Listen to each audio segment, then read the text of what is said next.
Hello and welcome. In this video, we will learn that how to reverse a string and a list. It is very simple in Python. Suppose if you have a string like hello and you want to reverse it, this could be anything. Okay, I'm taking just a small example of hello. So there is a slice operator that performs a lot of things for us.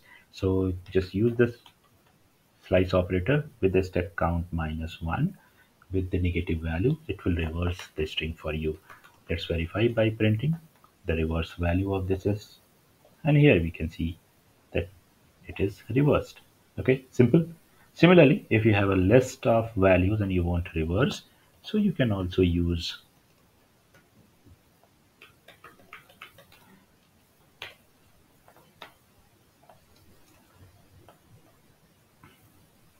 So here is my list, and then slice operator with the negative, a step count, and let's print the reverse value to check whether it is reversed or not. So here you can see it is reversed.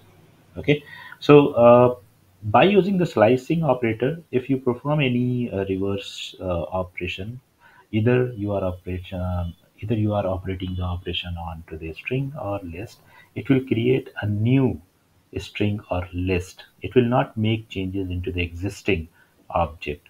Okay, and similarly, if you want to reverse, for example, the requirement is that you want to reverse uh, uh, the original list itself.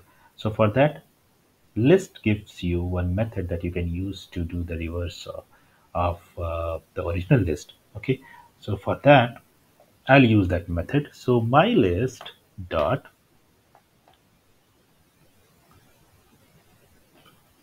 that is the reverse. Okay, let's print my list. It will reverse your original list. Okay, so by using the slicing operator and by using the reverse method, you can reverse a list.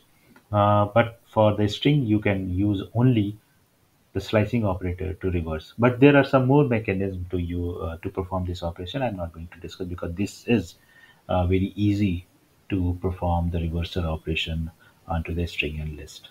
Okay, so that's all for this video. Thank you for watching. Bye bye.